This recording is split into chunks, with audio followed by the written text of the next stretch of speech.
So Russia has this particular, let me say, an obligation because trusted by the African people, embraced by African people, trusted by African people that it will never be like the United States, it will never be like United Kingdom, it will never be like Belgium, it will never be like Germany or any of such Western colonial powers. And that is why the African people are calling for Russia to actually intervene security-wise, governance-wise, aid-wise, and in the area of stability. So I see it as a welcoming idea because people will have to choose their friends with whom they share common interests and a common objective. And Russia has that particular objective of stabilizing Africa and seeing the African people also following their own path to development and advancement. So I believe that if Russia should be in Africa, Africa will also be better. The major aim of Ukraine in the Sahel is to actually thwart the effort of Russia to stabilize that particular region, especially within Mali, within Burkina Faso, and Niger. The Western agenda is in tandem with the Ukrainian agenda, which is to frustrate Russia and to actually make Russia divorce these particular entities and these entities divorce Russia. Ukraine and the West have this particular mutually shared agenda, which is to actually dislodge Russia from having a sphere of influence within the Sahel. Because the Sahel is a strategic region, and if you own the Sahel, you're going to have a formidable power and a formidable force within the African continent. So they saw it imperative to disallow Russia to actually have a sway over this particular region.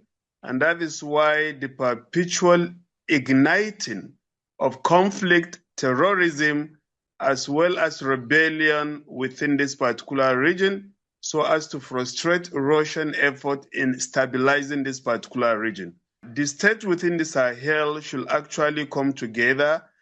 They have come together to actually reject France, as well as French language, especially Niger, which recently changed its lingua franca, that is national language from France to Hausa, which is spoken predominantly by the people of Niger.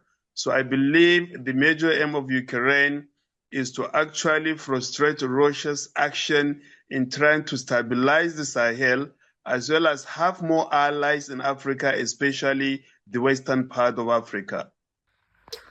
All right, guys. So I was just thinking about doing another video, and you heard the videos ahead of me, and the reason why I have to, I'm not saying justify why I made the hijra to this place out of all places, because let's be honest, there are a lot of other places that are, maybe more desirable to live than to live in Russia, you know what I mean?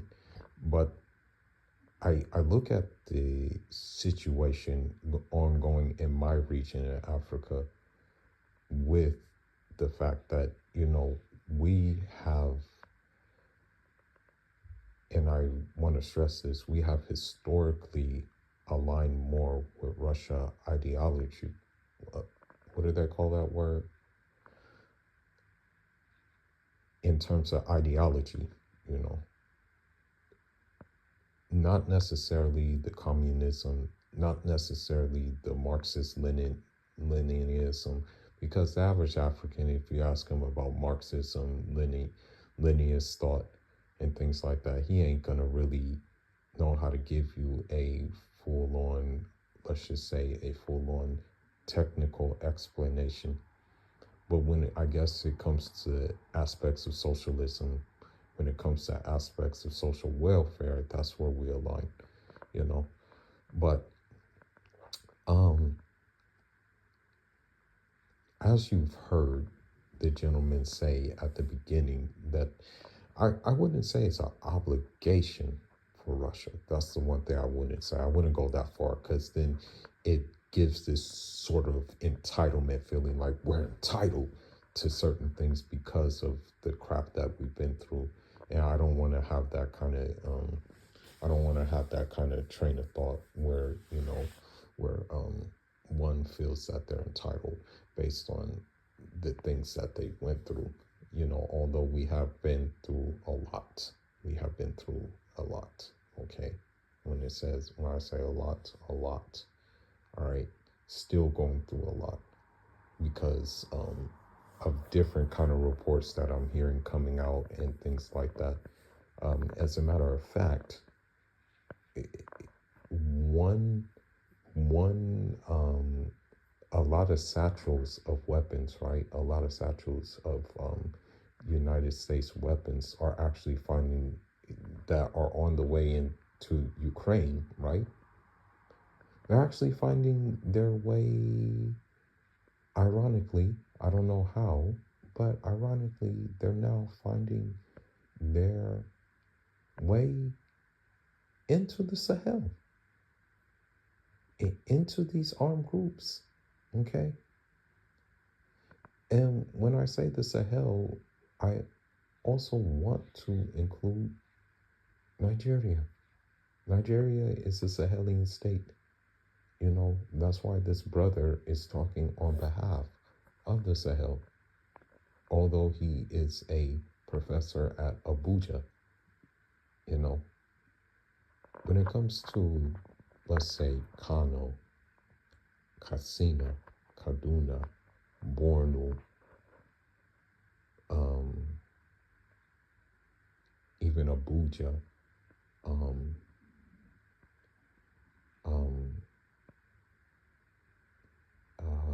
where else? Sokoto, okay, Hadija, Jigawa. All of these are Sahelian regions of Nigeria. You know what I mean?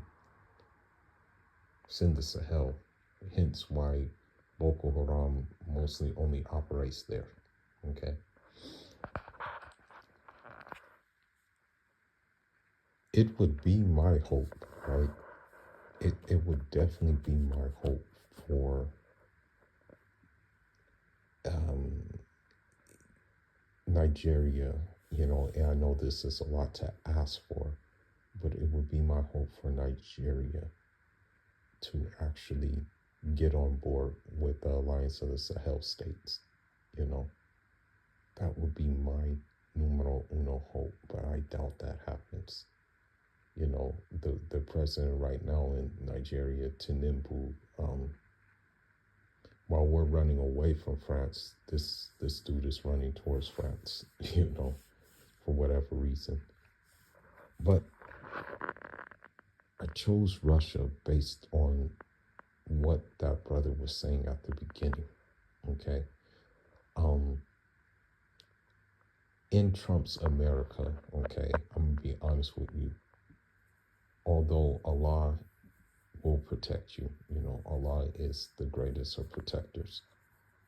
But I noticed a uptick in, I guess you can say, like tension. Tension, meaning the mayonnaise people, as we call them, just no matter what, there's different dialects of Fulbe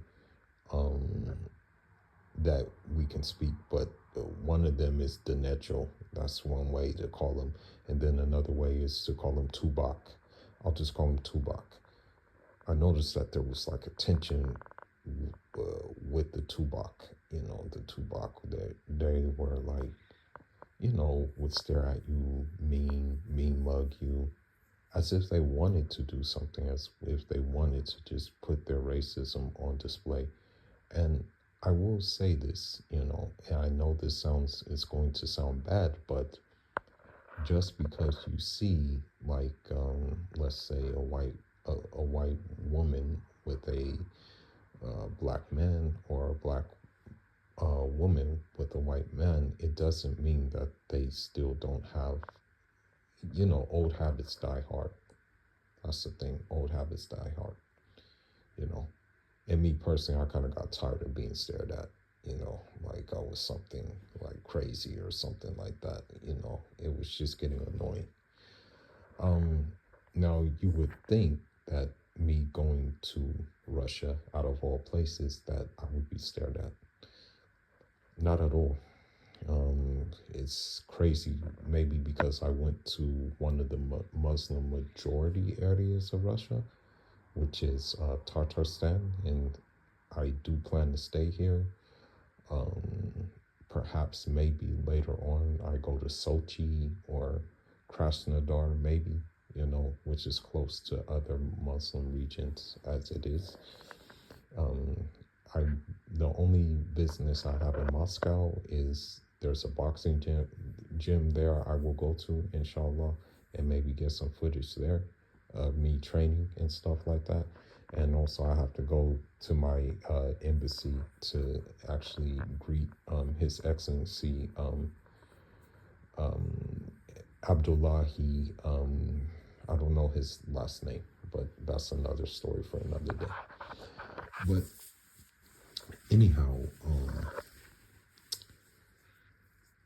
if I were to go, for example, like if I were to go to, let's just say, a Muslim country, which I mean, hey, that would be the best choice, to go to a Muslim land, right? I mean, I passed through a Muslim land. I passed on the way here. I passed through Qatar, and I passed through Sharjah. Yes, Sharjah in Dubai, UAE. I actually stayed there overnight in Sharjah. But I'm gonna be honest, I really couldn't tell the difference between living there or being there and being in another place, like another Western country. You had alcohol, Hennessy. I don't know if it was non-alcoholic or not, or whatever the case may be, but it was just like, it was pretty crazy. It was pretty crazy, to say the least. You had Black and Miles there. You had all kinds of things there, bro. So I was just like, nah, you know what? I'll pass. I'll pass. I'll definitely pass. Now, the thing is, the thing is that I think these relations are going to increase, because these relations are based on, I want to say, mutual things,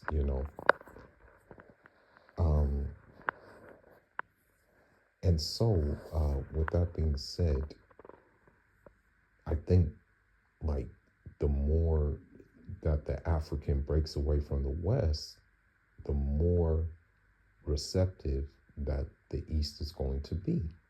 You know what I mean? And so this is why, for example, I'm here. And through the grace and the mercy of Allah, and through his light of the Rasul, alayhi salatu salam, my endeavors will go well. Now, I will start to post content once I get more comfortable, once I get more familiar. I'll show what it looks like, I'll show how it looks right now. Maybe perhaps I'll show a night, strolling and stuff like that, or just, I'm gonna show some stuff, inshallah. But again, life is about growth. Life is about maturing. And I'm not saying I won't cover, like, the content I used to cover before about, like, these women and how out of control they are. But you just grow out of it to a certain extent, because, again, they're not going to change, okay? You see, they're not going to change. You see, they're actually getting worse, okay? There's videos of them deleting their children.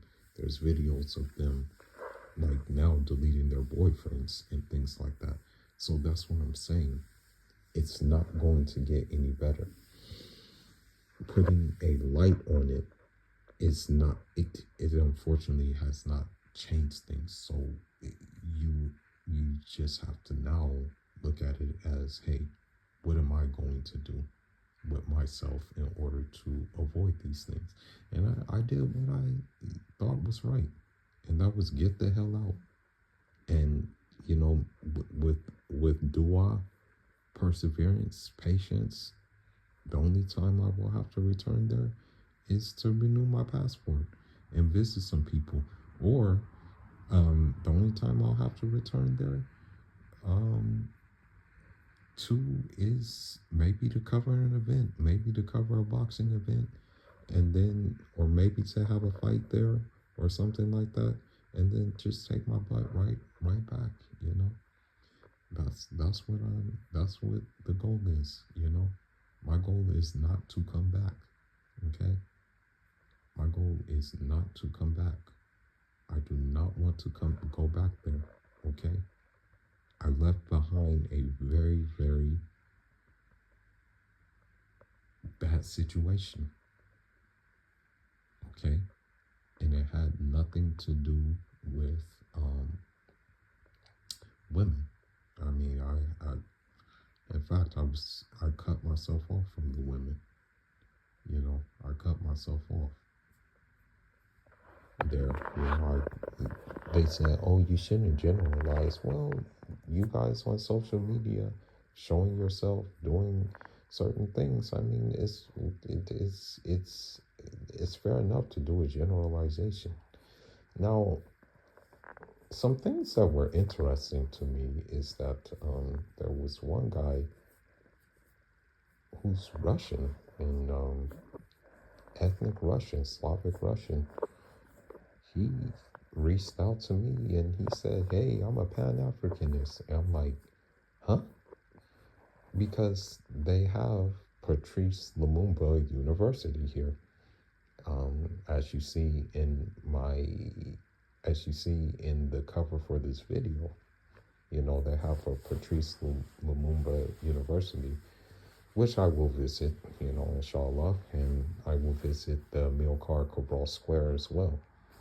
Now, the thing is, I don't think there's any African avenues or blocks in the United States.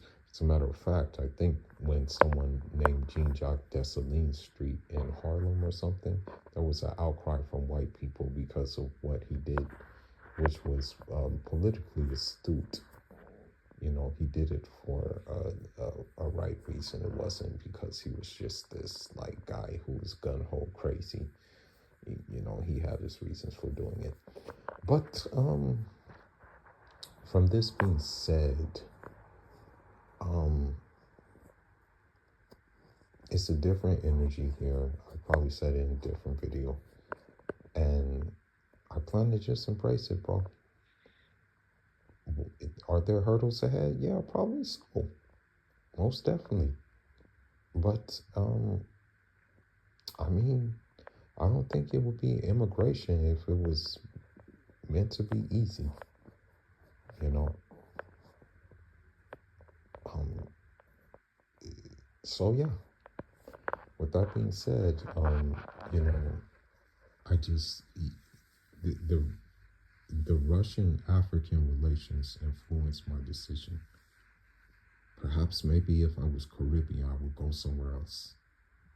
But as the luck of the draw, I'm African, you know. More importantly, not more importantly, but I'm a Sahelian African. You know, that's the thing. You know, Sahelian West African, you know, so, and of course the West hates our juntas and whatnot. But it's my hope that the West loses Nigeria. It's my hope. It's my greatest hope in the world. Because the West is causing trouble with banditry and all of these things. As a matter of fact, I believe the West is financing the banditry. You know, that's just my personal belief. To cause, you know, this friction and this tension where there wasn't even supposed to be any tension. That's what's happening, especially on TikTok. You have Southern Nigerians going at Fulanis, even some houses going at Fulanis. One house has said he's more akin to an Igbo than a Fulani. And this is what they want, bro. This is exactly what they want. But, there's Fulanis who are in the South. They live peacefully. I even saw a Fulani who was speaking Igbo. But they don't highlight these things. Okay? But, inshallah, I'm hoping for the best. But inshallah, I'm also going to do what I need to do, without giving too much away. I will obtain a Russian passport. That's one thing I will obtain is I will obtain Russian passport. I will obtain Russian residency, inshallah. And inshallah, Allah knows my intentions. And, I don't want to even jump into, I don't really even want to jump into the women part. Have I seen women here? Yes, absolutely. Have they been eyeing me out? Yes, absolutely. But it's at the end of the day, it took a back seat. I had to really sit down and say, am I really going to go to a place because of women? Or am I going to go to a place based on politics, based on, what they're doing to my Muslim brothers, Although I'm not responsible for them. And yes, Palestinians among all Arabs have racist tendencies. You will find the Palestinians actually from Palestine, who are actually in Palestine, very, very much different from the ones of the West. You will find that. So, with that being said, this is just what it is, bro. This is just in many of these Pan-Africanists, many of these pro-blacks and stuff will think that I'm cucking, but I'm just moving with the times and what is actually happening. Okay, if maybe, the Sahel states were like really working partners with North Korea, I would be on my way to North Korea. Who knows? That's the thing.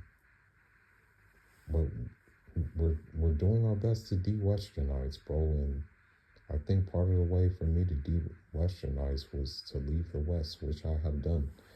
And inshallah, I will never go back. But with that being said, Fuller signing out. Inshallah.